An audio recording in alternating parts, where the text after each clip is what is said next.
আসসালামু আলাইকুম।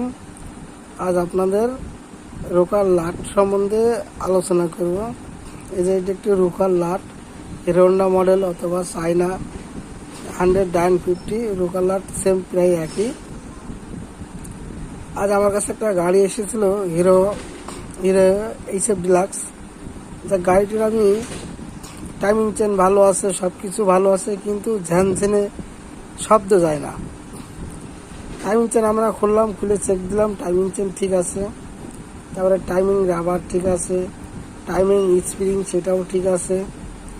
বিভিন্ন রকম সমস্যা, মানে বিভিন্ন রকম দেখা হচ্ছে, এটা দেখা হচ্ছে, তারপরে আর একটা সাইড বিভিন্ন রকম সব কিছু দেখা কমপ্লিট। তারপরেও গাড়ির ঝানঝানে শব্দ যায় না। অবশেষে এই যে রোকার লাট, এই লাটের একটা বৈশিষ্ট্য বলি, এই যে চিকেন এই যে পেজগুলো দেখতে পাচ্ছেন, এই পেজগুলো মূলত নষ্ট হয়ে যায়, যার কারণে আমরা যেই পজিশনে রাখি সেই পজিশনে থাকে না। মূলত এই কারণেই ঝানঝানে শব্দ হয়ে যায়।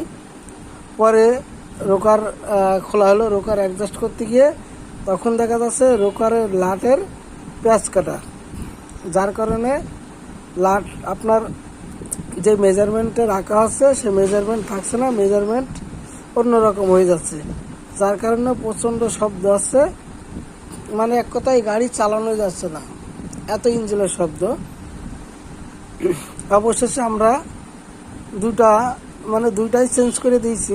দুটা ভালো রোকার লাট নতুন নিয়ে এসে লাট দুটো চেঞ্জ করে দিয়ে সব কিছু কমপ্লিট করে এখন মোটামুটি গাড়িটা কমপ্লিট এবং সাউন্ড হয়েছে সুন্দর, একদম নতুন মতন। আসলে আপনারা যে কোনো মিস্ত্রি ভাই কাজ করার আগে আপনারা রোকারের লাট দেখবেন, রোকারের লাট দুটা কেমন আছে। অনেক সময় দেখা যাচ্ছে যে টাইমিং চেঞ্জ করা হয়েছে, টাইমিং রাবার চেঞ্জ করা হয়েছে, তারপরেও ইঞ্জিনের ঝানঝানের শব্দ যায় না। মূলত এই রোকারের লাট নষ্ট হয়ে যাওয়ার কারণে ঝানঝানের শব্দ যায় না। এই কারণেই আপনারা যেভাবেই যে মেরামত করবেন, রোকারের লাট দুটো আপনারা চেক করে নেবেন এবং যে পজিশনে আপনি রাখতে চাচ্ছেন সেই পজিশনে থাকছে কি না এইটা অবশ্যই খেয়াল রাখতে হবে। পজিশনটা মেন, যার কারণে শব্দগুলো সমস্যা হয়।